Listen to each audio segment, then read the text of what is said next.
Do you struggle eating broccoli?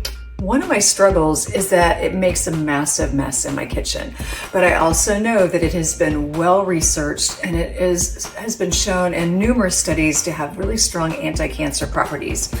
Here is my kitchen hack to eat more broccoli and not make a mess in my kitchen.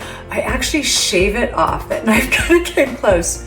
I'll be more careful. I actually shave the broccoli off, so I just slice it in a downward motion, and then I just end up with smaller pieces, so it's a lot easier to eat. You can sprinkle it into salads. You don't have big chunks that are hard to chew and get down. That's my simple hack to eat more broccoli.